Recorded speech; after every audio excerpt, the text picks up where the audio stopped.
Aí, pastor Ricardo, pode começar. A paz do Senhor para todos, para todas. Vamos começar a lição de número 7, que é o tema confiança em tempo de aflição. Quero convidar vocês para fazer uma oração nesse momento, para Deus nos conduzir e nos dirigir. Senhor Deus Pai Todo-Poderoso, em nome de Jesus Cristo, ó Deus, estamos nesta manhã de domingo, já te agradecendo pela oportunidade de poder estar estudando essa lição de número 7, cujo tema é confiança em tempo de aflição. Deus nos conduza, nos dirige, para essas pessoas que vão assistir hoje ou daqui a pouco ou amanhã. Meu Deus, fala com eles, que eles possam, meu Deus, ser impactados pela tua palavra, em nome de Jesus. Vamos lá agora para a lição de número 7. Nós vamos fazer agora a leitura, para que a gente possa entrar já na introdução da lição. Vou passar aqui para Ana Laura. Ela vai estar fazendo aqui agora o início, para a gente já começar a comentar. Texto áureo. Em Deus tenho posto a minha confiança, não temerei o que me possa fazer o homem. Salmo 56, verso 11. Verdade aplicada. Uma firme confiança no Senhor é resultado de uma experiência pessoal com Ele e fundamentada na palavra de Deus. Objetivos da lição: apresentar o contexto histórico do Salmo 56, observar aspectos da oração que Davi apresentou a Deus e ensinar que devemos ter plena confiança no Senhor. Texto de referência se encontra no Salmo 56. Tem misericórdia de mim, ó Deus, porque o homem procura devorar-me e me oprime, pelejando todo o dia. No dia em que eu temer, hei de confiar em ti. Em Deus louvarei a sua palavra. Em Deus pus a minha confiança e não temerei. Que me pode fazer a carne? Todos os dias torcem as minhas palavras. Todos os meus pensamentos são contra mim, para o mal. Ajuntam-se, escondem-se, espiam os meus passos, como aguardando a minha morte. Tu contaste as minhas vagueações. Põe as minhas lágrimas no teu odre. Não estão elas no teu livro? Introdução também? Também. Introdução. Os percalços fazem parte da vida cristã, mas não podemos ser paralisados por eles.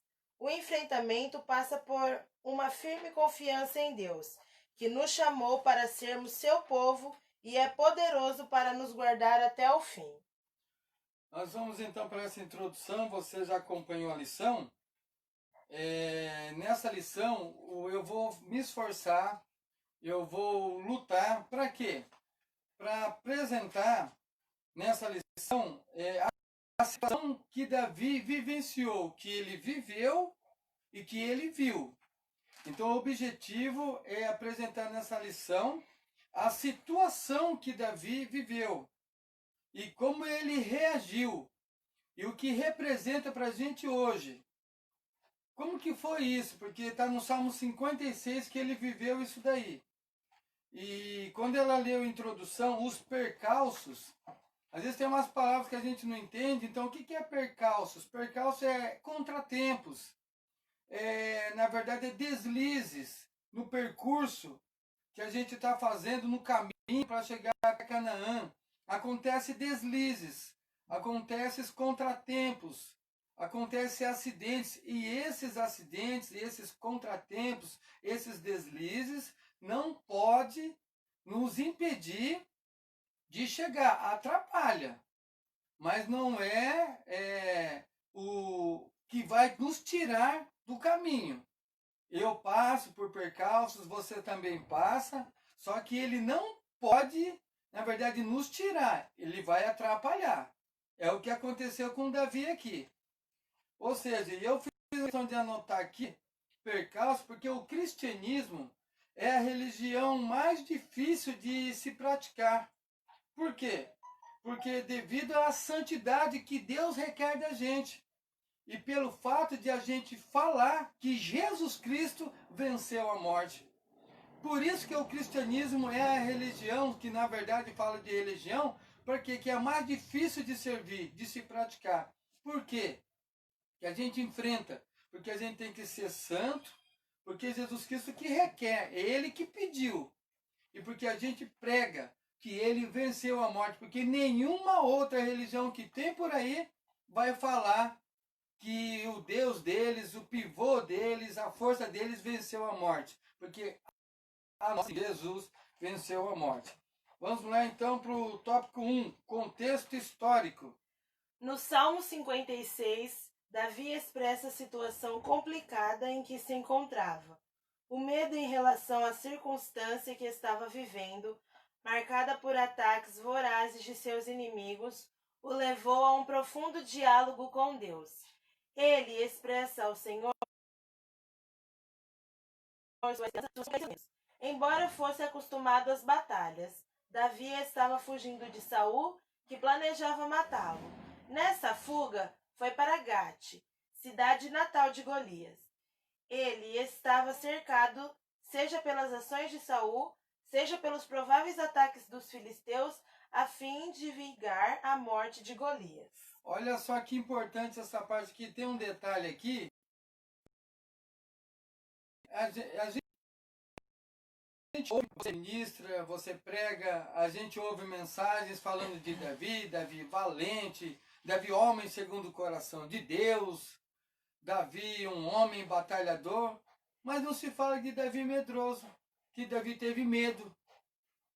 Porque aqui, eu creio que eu estou diante de Davi, que vocês que estão me assistindo ou vão ouvir, ou está na igreja, é um Davi. Por quê? Porque toda igreja tem Davi e tem Saul.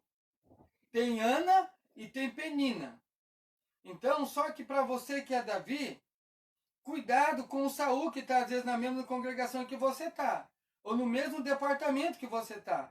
Se você é mulher, é Ana, cuidado. Então, cuidado. É como reagir diante de Saul. É como reagir diante de Penina. Porque medo a gente tem. Então você vê a situação que ele estava fugindo de Saul. E aqui vai falar de situações que você, por mais Davi, vai fugir. Tem hora que a gente tem que fugir da situação. Tem hora que é melhor a gente sair de cena do que tentar combater, porque não vai levar a lugar nenhum, pode até prejudicar mais a gente. Por isso que nesse contexto histórico expressa a situação complicada em que ele estava se encontrando. Eu acredito, eu não duvido que vocês já se encontram em situação complicada. Como que você vai sair? O que você já passou? Olha você onde você está agora. Será que isso daí foi por quê? Porque você soube reagir. Tem hora que é melhor você ficar quieto do que você falar. Tiago mesmo já falou sobre isso. Esteja mais pronto a ouvir do que falar. É melhor muitas das vezes deixar a Penina falar. Deixa o Saul querer atacar, porque Deus é Deus. Tópico 1.1. O Cântico das Mulheres. Após Davi derrotar o gigante Golias, as mulheres de Israel vieram até Saul cantando. Saul feriu os seus milhares, porém Davi os seus 10 milhares. Ao ouvir aquela canção, Saul irou-se e passou a inveja de Davi. O espírito maligno apoderou-se dele e ele passou a perseguir Davi. Aqui tem um detalhe também, ó. O comentarista ele fala: após Davi derrotar o gigante Golias, as mulheres de Israel vieram. Não foi após. Esse após aqui, eu creio que é no sentido figurado dele falar após, porque biblicamente Golias, lá em 1 Samuel 17, foi que ele venceu Samuel, ele venceu Golias. Depois termina o capítulo 17, depois Saul gosta de Davi, depois Saul coloca Davi como líder do exército. Depois Davi vai lutar contra os filisteus, vence os filisteus. Quando ele vence os filisteus, aí as mulheres vão até Saul. Então a gente vê que após Davi Não é bem após. Estou falando isso porque a gente tem que examinar. Você não pode também ouvir qualquer pregação que leia. Muitas das vezes é enganado pelo que a gente acredita em tudo que falam.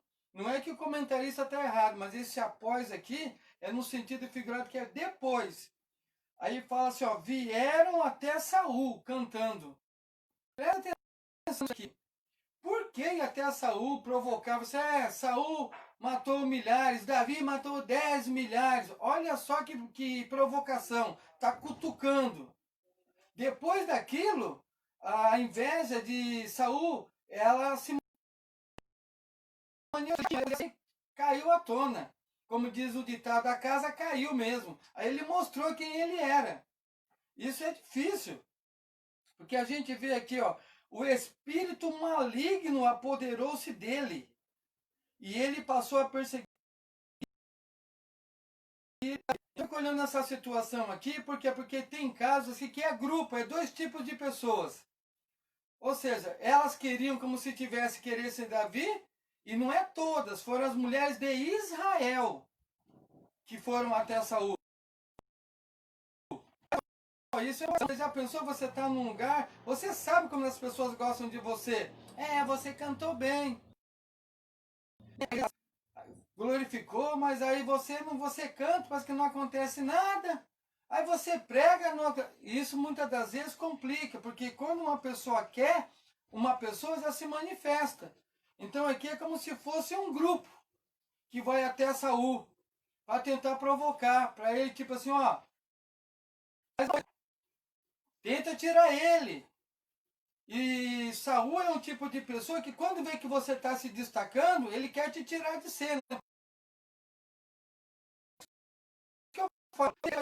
Vai ter uma penina querendo te tirar. Por quê? Porque você se destaca. Você veja só, eu louvo a Deus que na nossa congregação, por exemplo, pessoas que cantam, você vê a Thaís, esposa do Sinclair, que louva, você vê a missionária Cíntia louvando, você vê as louvando, você vê que tem mulheres ali que tem destaque de louvar, aí não tem guerra, graças a Deus. Mas isso não está sujeito a um dia que pode acontecer de querer ficar em umas espetadas. Tem pregadores, graças a Deus que o pastor na nossa igreja, ele abre oportunidade para as pessoas ministrar, é só questão de estudar, de se dedicar, para não ter de cena, porque sabe que é uma ameaça. E eu acho isso muito importante, que o espírito maligno apoderou-se dele. Então, quem tem inveja de você, na verdade, então tem um espírito que está te perseguindo. Está até louvando, está até pregando, mas tem. É que o inimigo é tão inteligente que ele vai, assopra e sai. Porque ele cai, ele sabe que ele vai cair, a pessoa vai cair, ele vai sair. Então ele só manda dardos inflamados para perseguir, para ter inveja. Tem gente que tem inveja do seu cabelo, é inveja da roupa que usa, é inveja de um jeito, é inveja... Mas na verdade, sabe o que é inveja? É da unção, que tem graça que você...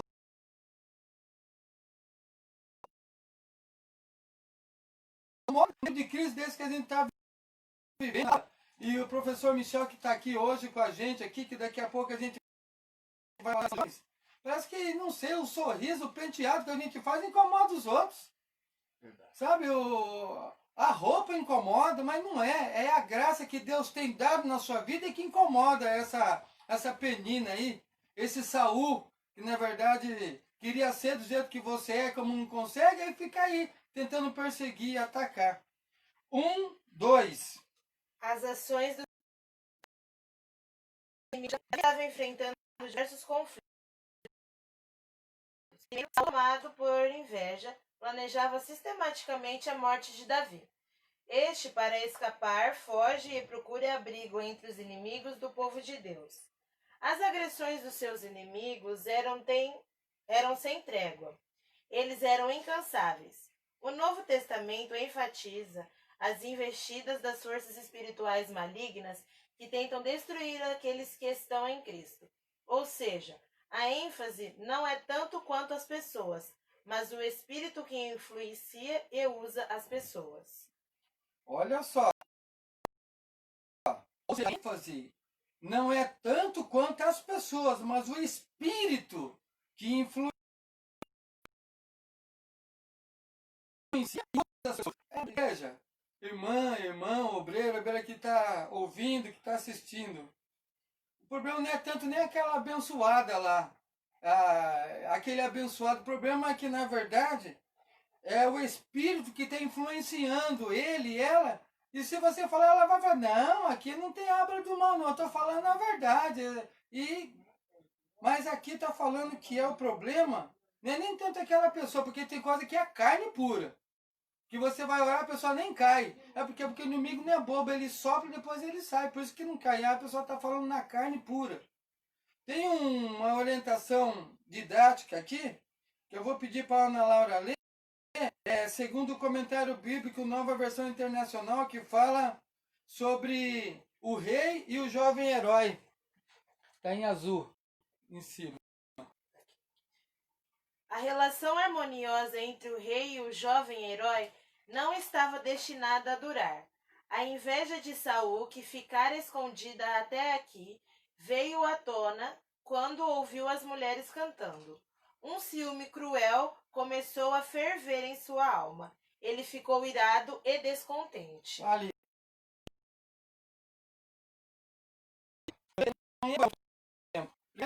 Era uma pessoa que ninguém achava que ele ia ser. Eu sempre comento que a gente não se deve julgar alguém pelo ambiente que a pessoa vive. Por que deve era um homem segundo o coração de Deus? Primeiro que ele poupava. Porque, poxa vida, o que ele fez para Saul ter essa inveja dele? A inveja, sabe o que era? Que ele não queria perder a posição que ele estava. Na verdade, os irmãos de Davi, ele de fora, é os de dentro da sua casa. Não é um ímpio. Porque o ímpio não entra lá dentro da congregação. O ímpio não está aí dentro da sua casa, também é o de dentro de casa, é os de dentro da igreja, que é o inimigo. Veja só, uma pessoa que eu estou falando isso é pessoal.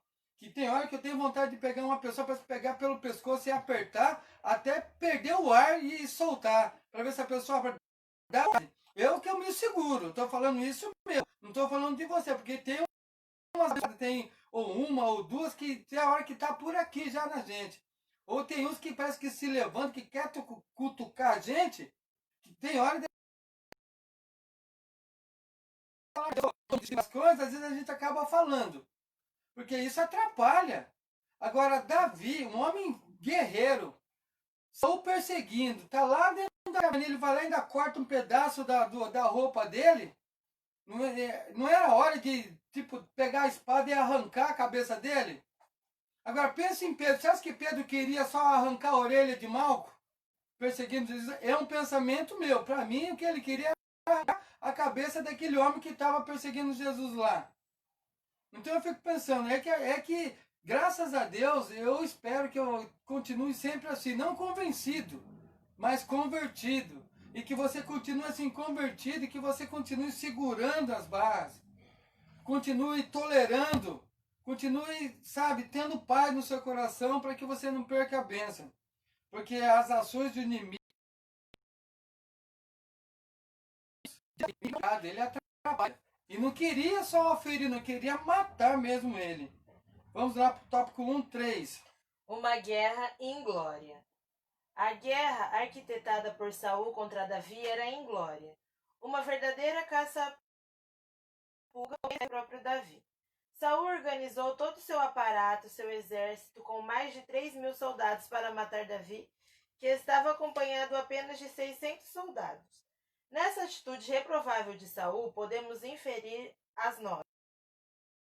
Entramos em conflitos por pequenos problemas, tornando-os grandes. Gastamos tempo, recursos, a fim de provarmos as nossas razões. Entramos em discussões intermináveis nas redes sociais, em decorrência de assuntos irrisórios, que não contribuem para o nosso caráter. Um simples olhar diferente pode instaurar uma guerra. Uma pequena canção pode instaurar uma ira. Aumentamos o tamanho dos gigantes, mas não valorizamos os cachos de uvas. Vemos problemas em tudo, mas não vemos o agir de Deus. Olha só que interessante, uma guerra em glória, ou seja, sem honra, não ia trazer nada de bom. Ele estava querendo dizer que ele não era ninguém em comparado a um rei. Tipo assim, estou caçando uma pulga, uma pessoa pequena. Porque ele sempre foi assim, uma pessoa que pequena desde o começo. Quando ele foi levar queijo lá no exército, lá aqui na polícia. O que você veio fazer aqui? Por que você deixou as ovelhas? O que você veio fazer? Vida? Você já fica me questionando? Quem é esse gigante aí? Quando o gigante dava um passo para frente, Israel dava 2 passos para trás. Aí Davi falou assim, quem é esse incircunciso aí? Vocês não vão? Vocês não são os bambambam? Vocês não se acham os mais com tempo de igreja? Vocês não acham que tem mais vocação? Por que não resolve o problema aí do exército? O problema da igreja? Só porque eu estou chegando agora? Que geralmente às vezes acontece isso. Aí na verdade ele chega de volta, aí o mais velho que está lá mais tempo de casa, né? Está lá mais tempo. E por que ele falou assim, poxa vida, não deu nada para mim, agora está dando para isso daí? É invejoso mesmo, é um Saul que está dentro da igreja. Por que não falou? Por quê? Porque a confiança dele estava em Deus. Então continue confiando em Deus. Agora olha só, com mais de 3.000 soldados, Saul vai perseguir. E Davi só com 600. Sabe por que é isso? A diferença de... Olha só a diferença. Com mais de 3.000 soldados para matar Davi, que estava acompanhado apenas de 600 soldados. Sabe o que eu anotei aqui? Que os 3.000 estavam por obrigação. Os 600, Ana Laura, Michel, estavam por amor. Então, por isso que eu falo para você, esteja do seu lado quem tem amor. Se não tem amor, está ali por obrigação. Está ali fazendo as coisas por obrigação. Você acha que Deus não sabe quem por obrigação? Graças a Deus, eu sempre falo. Eu sempre fico comentando, uma pequena canção pode instaurar uma ira. Você já pensou? Graças a Deus, regente ali na mocidade, o Alifer e a Sara. Eu não vejo problemas entre eles. Se eu chegar e falar assim, poxa, Alifer, você está regendo bem. Poxa, você está bem. A Sara não... Se eu falar para essa Sara, parabéns, você regeu muito bem aí, tá uma benção. O Alifer também não vai. Mas se tem 2 regentes que não gostam que um elogie o outro, pode querer que ali tem um Saul. Tem um invejoso ali. Se um outro está liderando, hoje na escola dominical tem 2 professores, o Michel e eu que eu estou dando aula. Se os alunos falam, o Michel deu uma aula legal, já pensou se eu ficar? Eu sou um Saul. Por quê? Porque ele está dando uma aula legal, está se dedicando, a esposa dele ajuda, a Jennifer ajuda. Aí ele vem dar aula, foi boa, aí depois ele é elogiado. Se eu não gostar do elogio que dão para ele, eu sou um Saul. E às vezes, muitas vezes, por causa de um elogio que dá outro, a gente muitas vezes se coloca como um Saul. Então vamos ver quem a gente é. Porque que nem a Ana Laura leu aqui, aumentamos o tamanho dos gigantes, mas não valorizamos os cachos de uva. O que é isso, gente? Tem uma parte aqui, a palavra de Deus no livro de Hebreus, que fala sobre raiz de amargura, pessoas que se perturbam, pessoas amarguradas. O que fizeram pessoas com amargura por medo? Eu vou pedir.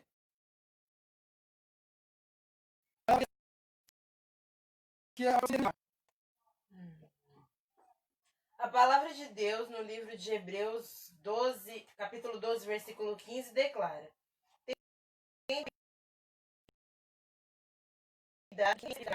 e de que nenhuma raiz de amargura brotando vos perturbe, e por ela muito se contamine. O apóstolo Paulo ensina que toda amargura, ira e do meio do Esaú, ao ficar amargurado por ter sido enganado, quis matar o seu irmão. Caim, tomado de amargura, cometeu o primeiro homicídio, matando seu próprio irmão. É preciso ter cuidado com o que a ira pode causar. Olha só, tá vendo? Por que Saul matou?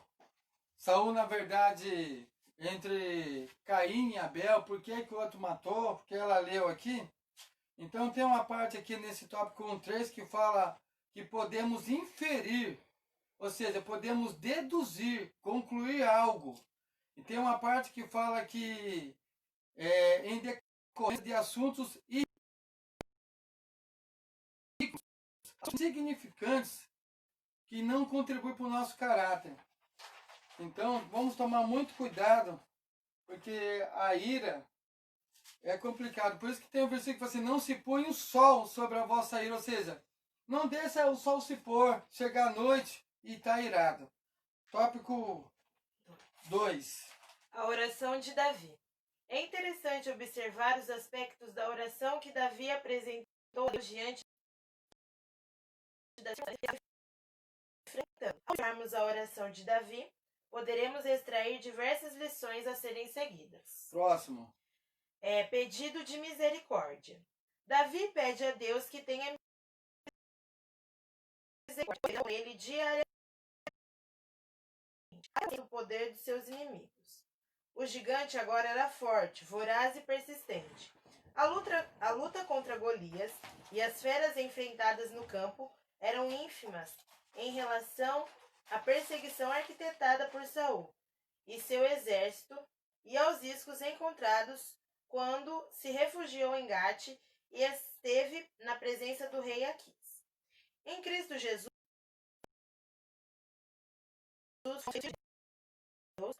misericórdias. Misericórdia é uma das mais marcantes características de Deus presente na Bíblia. Junto ao trono da graça, alcançamos a misericórdia. Olha só aqui, ó. Misericórdia em grego.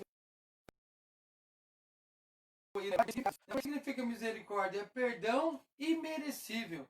Ou seja, eu erro, mas Deus tem misericórdia. Ou seja, eu não mereço, mas me perdoa. Agora, o que é graça? Quando fala de misericórdia, Davi está pedindo, porque Davi ele chorava. A gente ouve pouco falar que Davi chorava.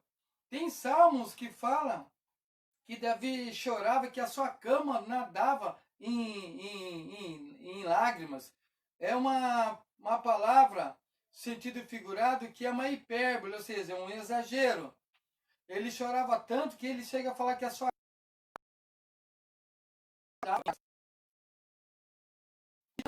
ele não chorava pouco. Então não se fala muito disso. E hoje, quando se fala de choro, é difícil, mas a gente chora. E é poucas pessoas que choram, mas Deus conhece. Vai chegar uma parte que ele pede até para guardar em garrafas as lágrimas que ele chorava. Então, na verdade, esse tópico 2 aqui é pedido de misericórdia. Pede misericórdia para essa pessoa. Sabe? Tenha misericórdia dela, Pai. Muda ela, ajuda ela. E às vezes a gente tem que chorar pela nossa família, o que a gente faz, pelos nossos filhos. Eu tenho 2 filhas, tenho uma filha, a gente ora, pede por Deus para elas, a fase que a gente está vivendo. Então vamos chorar, vamos batalhar, porque vale a pena. Levas em conta a minha peregrinação. Davi está precisou percorrer um caminho. O salmista expressa que tem certeza de que Deus sabe de sua aflição e dificuldades, assim como de seu contínuo cuidado. Interessante essas expressões. Contaste, põe no odre, estão no teu livro. Indica não apenas o conhecimento de Deus, mas sua atenção favorável. Deus não está alheio aos nossos sofrimentos. Quando Jesus esteve presente na terra, não só enxergava, mas tinha compaixão pelo sofrimento das pessoas. Aí, tá vendo? Como vale a pena? Leve em conta as minhas peregrinações. Ele vivia correndo, fugindo. sabe? Não dava para ele estar num lugar só, porque queriam pegar ele. Então, quando a gente está servindo a Deus, há momentos na vida da gente que a gente chora. E parece não. Por que que chora? Porque não tem como escrever o que você está sentindo naquele momento. Você não encontra palavras. Por isso que Davi fala assim, guardas no teu odre. Ou em outra tradução, guarda numa garrafa.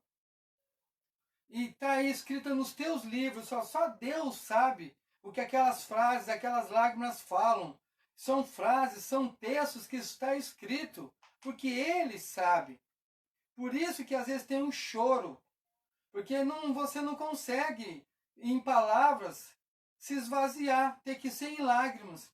Guarda no teu odre, porventura não estão guardados nos teus livros. Ou seja, ele sabia que Deus estava escrevendo, que ele estava passando, que ele estava chorando. Então isso vale a pena você fazer isso. Levar em conta as suas peregrinações, o que ele estava passando, o sofrimento.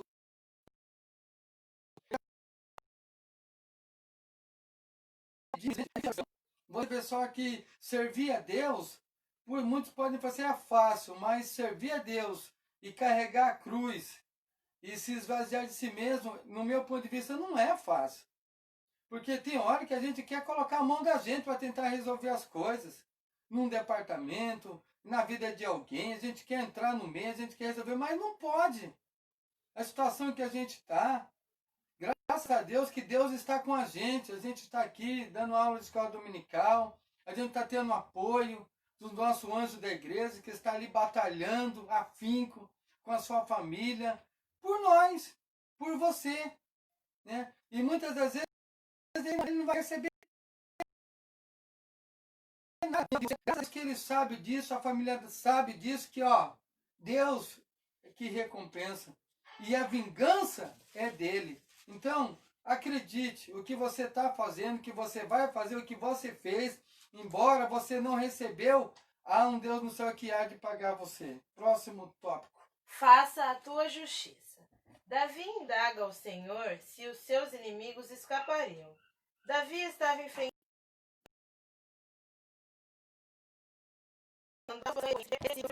não praticara qualquer ato para dar ensejo à fúria de Saul. Este, por sua vez, irou-se apenas por estar contaminado pela inveja. Nada justificava a fúria dele. Agora, Davi pede a justiça de Deus. É preciso ler os textos que expressam pedidos de justiça nos Salmos, sem deixar de considerar o ensino e a orientação do Novo Testamento. Eric Kidner afirma: o Novo Testamento, nas suas citações e ecos do Saltério a respeito deste tema, às vezes fala com menos severidade do que a sua fonte, e às vezes com mais, mas nunca com menos pessoal. O Novo Testamento, portanto, longe de reduzir ao mínimo o papel do julgamento, aumenta sua gravidade, ao mesmo tempo em que o remove da esfera de represália particular. Olha que importante isso daí. Faça a tua justiça. Davi indaga, Davi questiona, Davi pergunta. Senhor, se os seus inimigos escapariam. Porque, não fala a verdade, não tem hora que você fala assim, Deus, mas até quando que isso aí vai ficar desse jeito? Poxa, vez por outra, fica atacando. Não, mas a gente não ora assim, oh Deus, até quando fica atacando? Até quando fica nessa situação? Porque parecia que não ia acabar aquela perseguição. Cansado, correndo de uma cidade para outra, Davi chegou ao ponto de se fazer de louco. Quando ele chega no engate, que sai o rei Ax, ele chega lá, ele gruda nos pilares.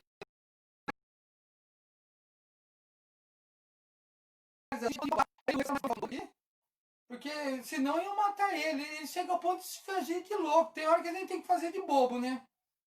Eu já fiz isso. Eu tô falando antes de ir para a igreja, de aceitar Jesus, às vezes quando uma pessoa me provocava, eu fazia de conta que eu estava com medo, só para esperar sair do serviço.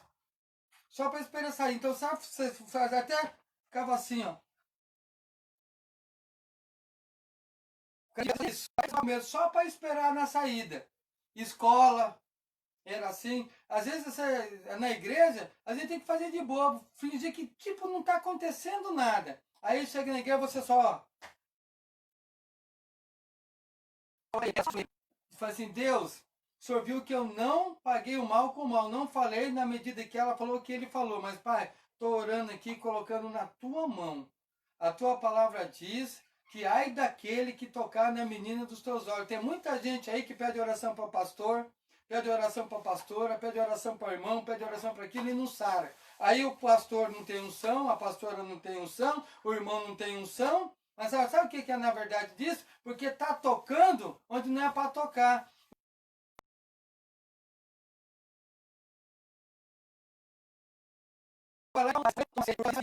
E muitos que dormem. Não tem como melhorar. Que oração que vai curar? E Davi está perguntando, pai, até quando? Mas é uma pergunta. Mão de Deus. O Novo Testamento, nas suas citações e ecos do saltério a respeito desse tema. Sabe o que é eco? É quando você fala assim, aí lá na frente, é isso daí. Então, no Novo Testamento, quando cita Salmos, é o eco do Antigo Testamento. Isso é eco. Quando Jesus fala assim, está escrito, nem só de pão viverá o homem, aquilo ali é o eco de Deuteronômio. Que está escrito, nem só de pão viverá o homem. Quando está escrito assim, nem só de pão viverá o homem, mas de toda comida, é tudo eco. Quando a palavra está escrita no Novo Testamento, está escrito, ali é um eco. Você é um eco de Deus. Deus fala no céu e você fala lá na frente, na terra. Você é o eco de Deus, então seja o eco de Deus. Quando Deus falar com você, não guarda. Deus quer que você seja o eco. Fala na igreja, fala na rua, fala dentro de casa, fala no seu trabalho, seja o eco de Deus. Próximo. Confiança em tempo de crise. Ao escrever este texto, demonstrou atitudes que revelam a confiança no Senhor em tempos difíceis. A confiança é pressuposto da oração. Ao dobrar os joelhos diante da face de Deus, com fé, de Davi, a nossa confiança no Senhor. Não sei se já aconteceu com você, comigo já. Sabe quando você está orando? Ana Laura, sabe, Michel, quando você está orando, e de repente a cabeça da gente está lá no meu serviço, aí depois eu falo assim, oh Deus, perdoa, Senhor, eu estava pensando, aí você volta tudo de novo. Aí você está orando, daqui a pouco vem um outro pensamento na cabeça da gente. Você, oh meu Deus, desculpa de novo, pai, estava falando com o Senhor. Não, dias que vem soprando, você se concentrar numa oração. Tem um versículo, uma frase do Charles Spurgeon que fala assim, é melhor orando do que uma hora murmurando. Então, mas ainda que seja 10 minutos, mais ore 10 minutos, fale com ele, é melhor 10 minutos do que ficar o dia inteiro sem falar. É melhor ler um salmo do que ficar o dia inteiro sem ler um versículo. Lê pelo menos um versículo do que ficar o dia inteiro sem um versículo, que ali você fica com aquilo na mente. Então, confiança em tempos de crise. Agora a gente fica pensando sobre isso aqui, confiança.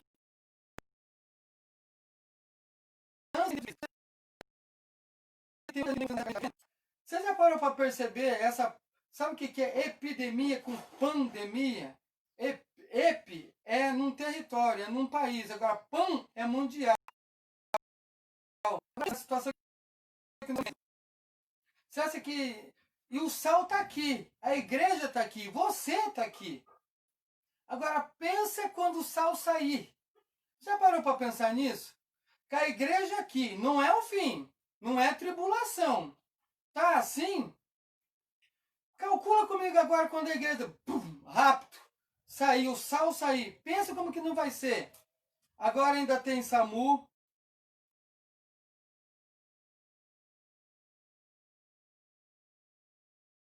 levar você à igreja, bum, subiu. Pensa como que não vai ser. E agora ainda a gente está assim, desesperado. Mas e depois? Próximo. Louvor à palavra de Deus. O salmista declara que em Deus louvaria a sua palavra. O termo é sinônimo de gloriar-se na palavra do Senhor. Por mais difícil que fosse o do Senhor no cumprimento das suas promessas, Davi estava vivendo um paradoxo. De um lado, as ameaças e os planos de seus inimigos para matá-lo. Do outro, as promessas de Deus. Era preciso fazer uma escolha: entregar-se à desesperança ou confiar na palavra de Deus. Davi prefere dar valor à palavra de Deus, demonstrando conhecer as promessas do Senhor. É preciso conhecer e dar valor à palavra de Deus. Eu vou aqui traduzir o sinônimo para você de paradoxo, que fala aqui, ó. Davi estava vivendo um paradoxo. Ou seja, é quando ideias e conclusões eles vêm na contramão. A sua vitória está vindo ali, contrário, está vindo para cima de você. Então, isso é um paradoxo. Quando acontece a ideia diferente, você está numa prova, como você vai fazer o Enem? Ou vai fazer uma prova numa faculdade?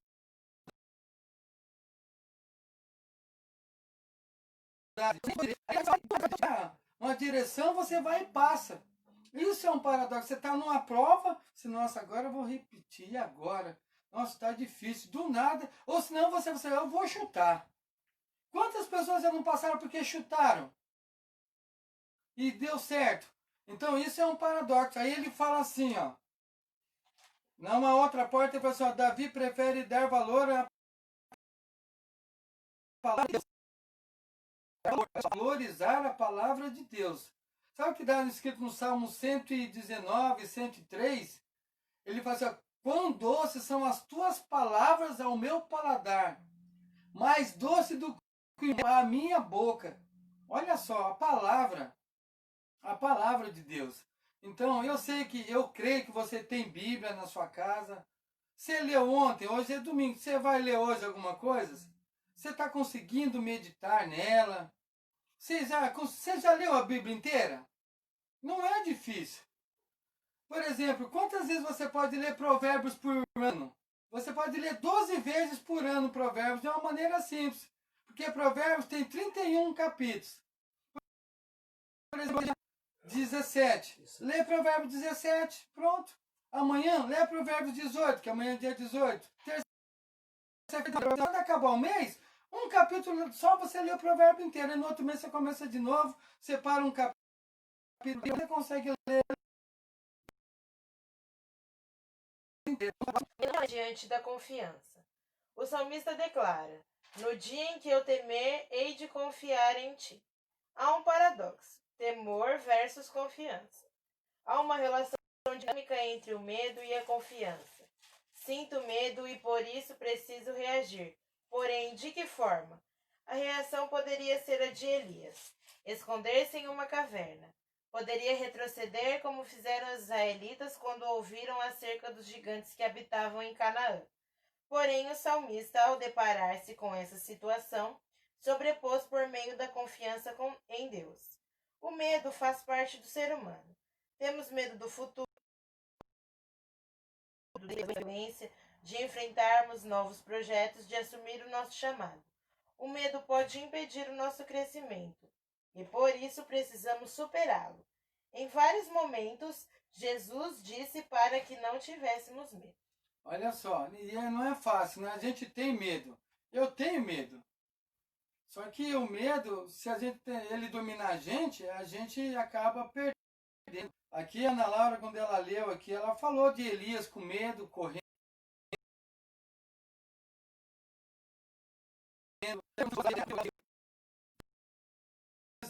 Dois tiveram coragem. Você vê só que tem medrosos e tem os valentes. Isso sempre vai ter. Tem Saul, tem Davi. Tem Ana, tem Penina. Tem Mefibosete, tem Ziba. Então, você tem que ser você. Não é o lugar que faz você. É você que faz o lugar. Lembra de Jefté? Não é o lugar que fazia, era ele que fazia o lugar. Então, é isso. Então, você lembra quando Israel estava vencendo, todo Israel estava com medo. Davi não estava, e era um só, hein? Então, eu creio que eu estou diante de Davi aí na minha frente, que está conseguindo vencer. Vou pedir para a Ana Laura ler aqui o subsídio, que fala sobre o que Jesus falou para não ter medo. Para quem que ele falou? Porque eu sei que o medo, ele existe. O anjo disse a Maria: Não temas. Aos pastores,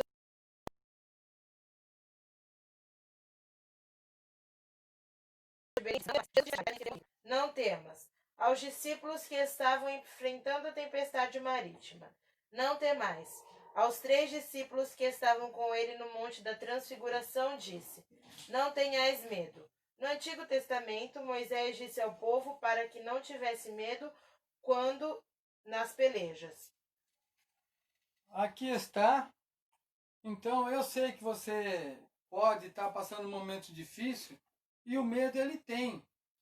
Mas Jesus fala, não tenha medo ao ponto de você perder. Porque não sei se você percebeu aqui na leitura, tem aqui o textuário, em Deus tenho posto a minha confiança, não temerei o que me possa fazer um homem, ou seja, não terei medo. Ele falou isso, né? Não temerei o que me possa fazer o homem. Só que no verso 1 do Salmo 56, ele fala assim, tem misericórdia de mim, Deus, porque o homem procura devorar-me, pelejando contra mim. E ele fala que ele teve medo. Ou seja, ele fala assim, ó, no dia em que eu temer, então quer dizer, ele está querendo dizer assim, no dia que eu tiver medo, hei de confiar em ti. Ou seja, você tem medo, então como mais confia? Que nem hoje eu estou vivo por um milagre. Hoje, eu estou aqui hoje pela bênção de Deus, pela bênção do nosso pastor que está nos ajudando, que está nos apoiando, que está batalhando, da família dele. Isso é amor. Porque o que ele está ganhando? Ele está indo lá, buscou eu, pegou eu para vir trazer para cá, trouxe o Michel, a gente veio comentando, veio compartilhando. Aí daqui a gente vai embora. A filha dele que está aqui lendo, participando, gravando, está fazendo faculdade, está numa batalha grande, poderia estar estudando. Isso por quê? E às vezes não ganha nada com isso, pelo contrário, às vezes até crítica dos outros ainda. Fala a verdade, a gente tem que ser convertido mesmo, né, Michel? Com certeza. Né, Laura? A gente tem que nascer de novo mesmo. Eu sei que você que congrega, você que está aí, você é uma guerreira. Porque eu vou falar com você, para aguentar tudo que a gente já aguentou e está aqui,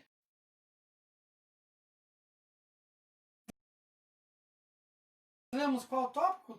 Agora é o 3:3. Vamos para o 3:3. A confiança que move a oração. É relevante o fato do salmista, mesmo com medo, orar. Primeiro, pede misericórdia para, a seguir, apresentar ao Senhor a questão e louvor, fazendo menção da palavra de Deus. Tal construção da oração faz-nos lembrar de Filipenses, capítulo 4, versículos 6 e 7. Paulo exorta para não sermos dominados por demasiada inquietação, mas orar e suplicar com ações de graça.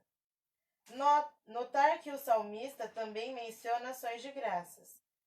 Que nossa confiança no Senhor nos mova a oração, com gratidão, e assim desfrutaremos da paz de Deus, ainda que as circunstâncias sejam contrárias. Muito bem.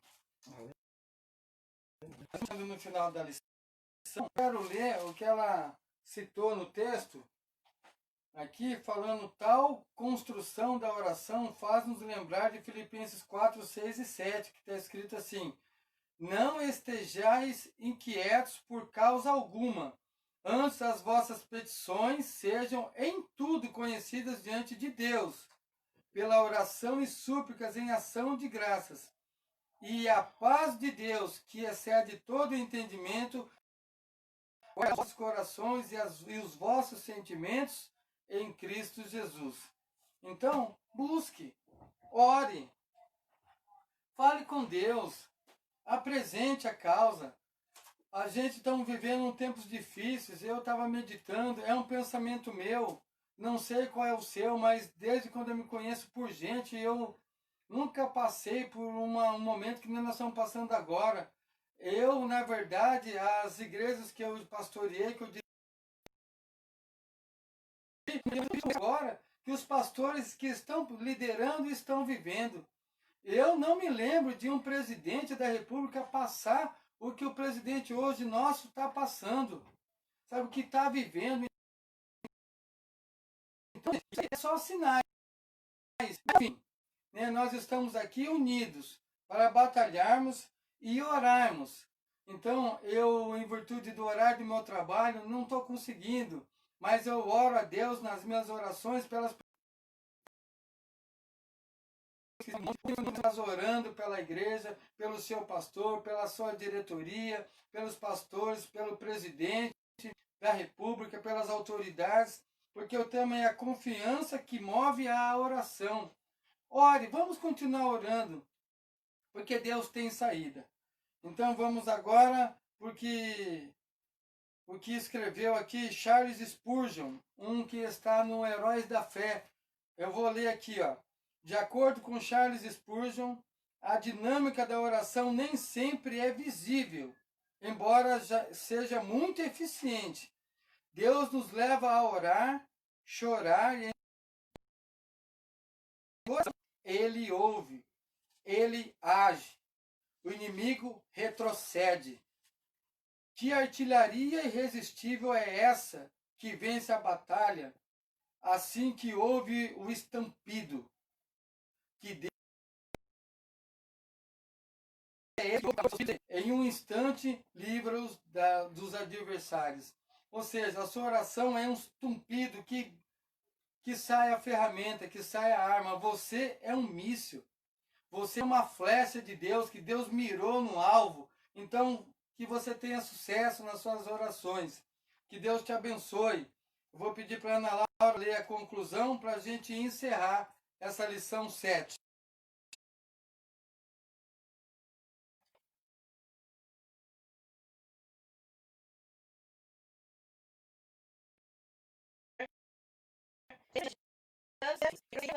Sabendo que os propósitos de Deus prevalecerão na vida do seu povo. Então eu desejo hoje, para você, que você medite bem nesse salmo, o que Davi passou, que você seja um Davi, que você, na verdade, possa demonstrar atitudes que revelam a confiança no Senhor, o que Davi conseguiu. Então, seja um Davi. Batalhe, não desista, porque eu creio que eu estou diante de Davi nessa lição em nome de Jesus. Oremos. Senhor Deus Pai Todo-Poderoso, nós te agradecemos, meu Pai, por essa lição. Pai, eu quero te agradecer e te peço, meu Deus, que eu possa ser um imitador. Porque Paulo disse, sede meus imitadores como eu sou de Cristo. Pai, e Davi, Pai, não estava na graça. Ele não estava nessa dispensação. Mas mesmo assim, um homem de Deus que orava, que chorava, que era perseguido, mas que o Senhor deu livramento. Pai, faça de nós um Davi. Queremos te buscar e pedir ao Senhor que o Senhor venha socorrer-nos, socorrer a tua igreja, ajudar o anjo da igreja.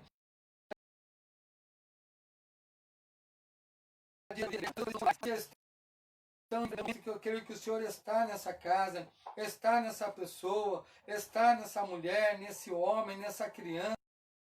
Guarda, meu Deus, a EBD, guarda, meu Deus, a igreja, guarda o teu povo, socorre, Senhor, é o meu pedido em nome de Jesus. Amém.